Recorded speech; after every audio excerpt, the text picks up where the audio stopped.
Alright, let's start. Thank you.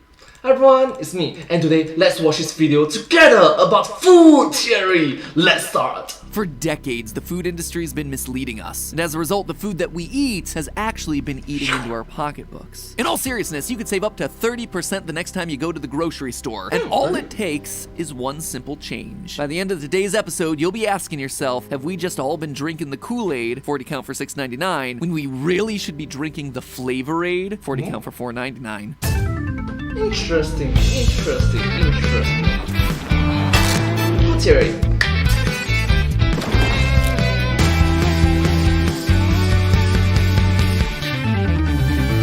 Hello, Internet! Welcome to Food Theory!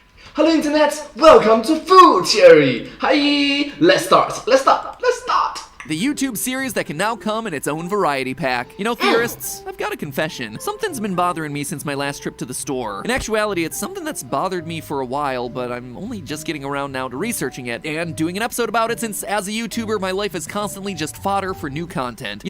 Alright, let's see. Do list. Monday, the grind. Tuesday, the grind. Wednesday, the grind.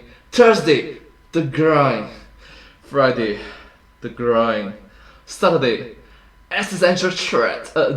Okay. Sunday, the grind. You see, it all started with vitamins. The other day I was over at Target and spent way too long comparing the labels for various multivitamins. And what I was finding was that those labels had practically the exact same list of ingredients in the exact same order. Maybe sometimes there was a very little difference in percent daily value, but for the product that I was looking for, nope, totally the same on every level. So why then was one bottle $20 and the other just $10? What was causing one jar to be nearly double the cost when the stuff inside was, at least according to the ingredients list, identical? Well, the big difference was branding. One was a name brand and the other a generic. And yet, is that enough to cause that $10 spread in price? I mean, a bit cheaper, sure, I kinda get that, but what is so wrong with those things that make them a whole $10 cheaper? In the end, I couldn't make a decision and left without the multivitamins, but with a food theory topic. What is the difference with generic store brand products? A food for thought. Sure, I might be saving $10 today, but should I actually be worried about sprouting a third leg out of my face because I'm sucking down some tainted vitamin C? How can I save money without sacrificing quality when I'm buying store brand food? And just how deep does this rabbit hole go? Well, that, loyal theorists, is what I aim to answer today. When you pay full price for a brand name product, are you actually getting sold a lemon? The vastly more expensive brand name lemon. So who are our competitors? In corner number one, brand name products. A brand name product might also be called a national brand because they're often owned, produced, and distributed across the US under that name. These are your favorite, very recognizable products. Your Campbell's soups, your Hershey's chocolate, your Lay's potato chips, and your Oreo cookies. They're the brands that you know and love and trust. They're as American as your uncle's 4th of July picnic, and you'll eat them even if you don't absolutely love them because they're sold just about everywhere. And because shoving more chips into your mouth is a lot easier than talking to your family. Which brings us over to contestant number 2, generics, also known as store brand, off-brand, or no-name products, which, by the way, is not how the stores want you to see them. Retailers prefer the term private label. Good on them dressing for the job that they want and not the one that they have. Now, back in the day, these things were pretty darn easy to spot, getting their own aisle in the supermarket, or packaged with stark white and yellow boxes and cans that looked like they fell out of a scientific testing facility. Nowadays, though, grocery stores have gotten so good at marketing their homegrown products, you might not even realize that they're owned and operated by the store itself. Oh sure, for every Pringles, there's a Prongles. For every I can't believe it's not butter, there's a butter it's not, or a wow, I totally thought it was butter, or a unbelievable, this is not butter. There's so many of these, but not all of them are so hilariously bad. For example, if you're at Target strolling through the syrup section planning an epic pancake breakfast, you might come across Pearl Milling Company Original Syrup, Log Cabin Original Syrup, Market Pantry Original Syrup, Archer Farm Pure Maple Syrup, and Simply Balanced Organic Pure Maple Syrup. The first two, Pearl Milling and Log Cabin, are national brands distributed by Target. The latter three, Market Pantry, Archer Farms, and Simply Balanced, are all private label Target-owned brands, with all the profits coming back to them in every single way. Unless you're actively looking for it, you wouldn't really know about this. Let's just say that they've come a long way from great value Frosted Flakes. They're acceptable. But okay, outside of the hilariously bad packaging that some of these things get, is there actually a quality difference with generic products? Because let's face it, that's the thing that really matters. matters here, and the numbers back this up. In various consumer surveys, more than 60% of respondents say that they're likely or very likely to choose brand-named products. The biggest reason for that is trust in quality, with 78% of responses saying that brand-name products are sometimes or always better in quality than generic products. So that's what people believe, but is there actually a difference? Or is this all built on hype and perception? Well, let's start with taste. A 2014 study by the American Association of Wine Economists found that when comparing 3 major beer brands in a blind taste test, those surveyed couldn't tell the difference. Sometimes even when the subject claimed that one of the beers tested was their go-to beer of choice. But how would a blind taste test play out when facing off between your grocery store's in-house goods versus a popular name brand? Well, a study published by University of Chicago showed that in a blind taste test, people surveyed predicted that they would choose a name brand product even if they thought highly of the grocery store's brands.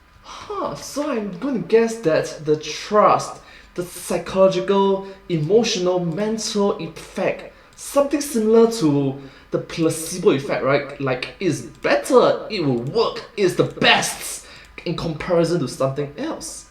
Interesting. In a surprising twist, an overwhelming majority chose the grocery store brand, completely upending people's expected reactions. Additionally, a 2009 issue of Consumer Reports found that when they compared brand names with generic alternatives in 29 food categories, in 23 cases, they were either deemed equal or the generic option won. The study concluded that when you're buying name brand products, you're only paying for the cost of the research, development, and marketing that literally helped to make it a household name in the first place. But while us plebs might not be able to tell an Oreo from a Hydrox from a cream between, what about actual cooks with real palates? Surely they should be able to tell a difference, right? Well, they can, and they agree. Chefs actually agree and opt into generics, or at least that's what their buying habits suggest. According to a 2014 study reported on by NPR, chefs were more likely to buy generic groceries than the general public. This was especially true in cases where chefs bought raw ingredients for baking, like powdered sugar, brown sugar, granulated sugar, baking soda, and baking mix.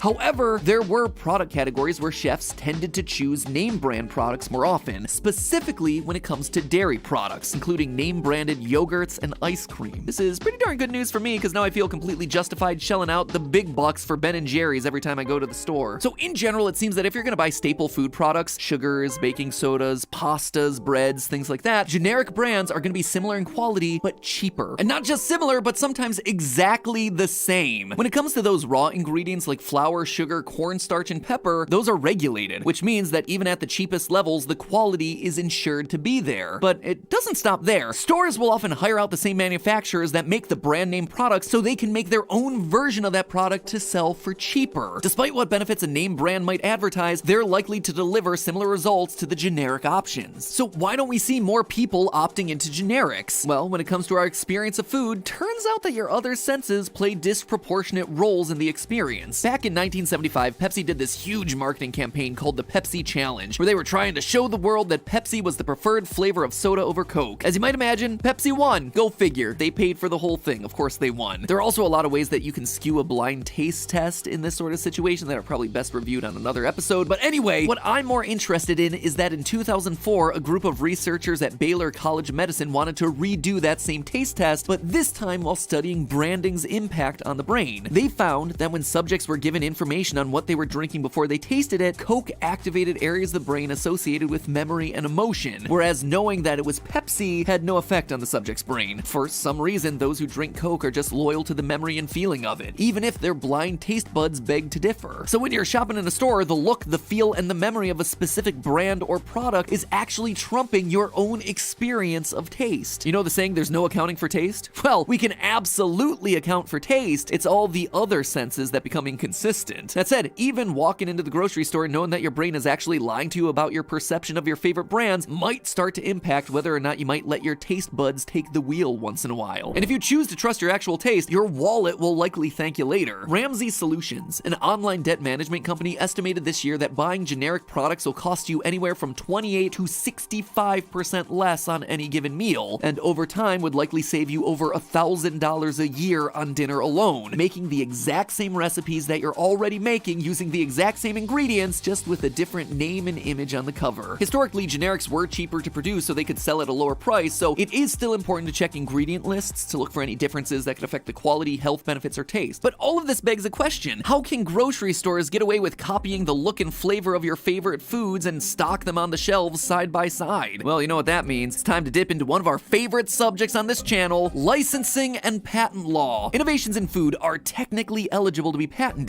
though that can be easier said than done due to the nature of the recipes themselves. According to the United States Patent and Trademark Office, patents may be given out to any new and useful innovation. Considering the history of food preparation basically spans the entirety of human existence, having anything that's truly original in the culinary arts is gonna be difficult to define and prove. Most new recipes evolve from existing ones. For example, Justin's nut butter peanut butter cup is just a Reese's dressed up in fancier pans. There is nothing truly original there. No, in an unexpected twist, patents don't seem to be the best way to protect yourself from generics eating your lunch, but instead you consider developing trade secret protection. By US Patent and Trademark Office definition, quote, trade secrets consist of information and can include a formula, pattern, compilation, program, device, method, technique, or process. This means something like how the ingredients are mixed together, shaken, not stirred, or some kind of secret formulation only known to the company. Under this category, think Dr. Pepper, KFC fried chicken, Bush's baked beans, the internet's fictional favorite Krabby Patties, all protected by trade secrets and each company marketing their recipe as a secret in their advertising. My biggest question about this then was how could you get away with actually having secret ingredients in food, since don't you have to list the ingredients on labels, like for allergy reasons, that kind of thing? Well, yes, but the FDA in the US is very specific that those labels should not infringe on trade secrets, meaning that companies can indeed leave off specific spices, flavorings, and the like if those are part of their proprietary methods. And somehow, in a day and age when you can practically track every pair of shoes your old high school flame's been wearing for the last 10 years, many of those secrets have managed to remain secrets. Famously, companies like Bimbo, who make Thomas's English muffins, and Hellmann's, who have trade secrets filed in the mayonnaise industry, have sued former employees, even going as far as to bar them from working at other companies in order to protect their trade recipes. Coca-Cola keeps their recipe in a literal vault in Atlanta, which, of course, I have visited to pay my respects. So while they're great in the sense that they don't expire, if the secret leaks, suddenly the gig is up. Based on that, you kind of have to wonder how many hitmen are out there working for companies like General Mills to keep their trade secrets intact. We told you, tricks is for kids. Generics companies are also just fantastic at reverse engineering the formulas, which is also totally allowed, and how Refresh gets to sit alongside LaCroix in the Safeway shelf, which is just a waste of time across the board because LaCroix is gross. That is not a theory. I really don't like LaCroix. But all that being said, we are entering into a golden era for grocery stores' homegrown products, and the rapidly growing market share they control proves it. A Nielsen report found that at the end of 2017, private label sales grew 3 times faster than branded products. Generic brands are getting a full-on movie makeover montage sequence right now, improving their quality while also revamping their look. They're expanding their range with options like organics, naturals, premium, mid-tier, and value lines. Instead of buying Safeway brand and bleak packaging, we now have the option to buy O Organics, Open Nature, Lucerne, and many, many more of their own brands. On top of all of that, generationally, we're just moving away from brand names. Millennials and Gen Z both have less affinity for specific brands than previous generations, partially because they're faced with so much choice out there in the market, and partially because big national brands have shown themselves to be less than trustworthy, either because of some issue with ingredients, or some issue with marketing, or just some issue with their values.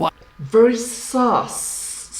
I'd be loyal to a brand Imposter. that doesn't share the things that are important to you as the consumer. These kinds of meta-brand alliances take us even further away from trusting our taste buds, but do ironically lead to a more generic-friendly buying experience. The last, and honestly most devastating battle that national brands are having to face currently is generics' ability to market based on incredibly detailed user data. The reason that ugly generic packaging's been replaced with stealthy generics disguised as their own brands? Well, the national chains like Target and Costco have data from millions of customers that tell them exactly what they want to buy, the words that they want to see printed on the packaging of ingredients, the colors on the bags, the placement of the products in the aisles, and they have all that data as well as the data of how the national brands perform. Remember, we're now living in a world where your grocery store local buyer card number is linked to your cell phone and your credit card data and your location history and all your spending and browsing habits. They know everything about you, meaning that the products that they make and the marketing they use to target you can be anything but generic. The national brands are all playing a pretty rigged game here when it comes to competing with these mega food sellers, but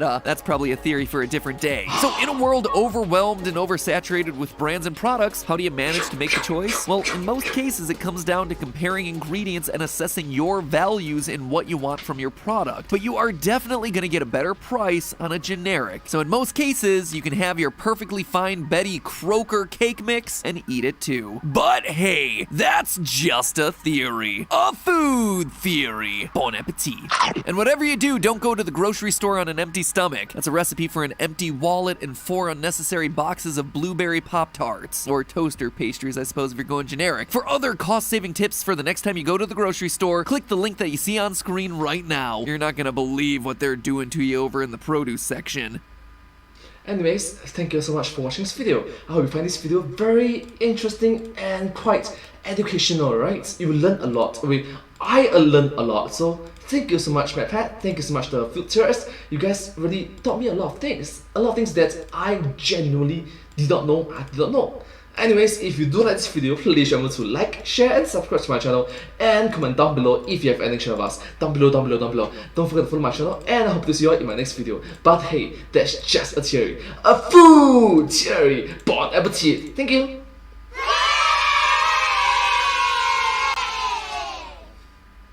And I hope to see you all in my next video. Bye bye. Thank you so much, and subscribe. Alright, thank you so much.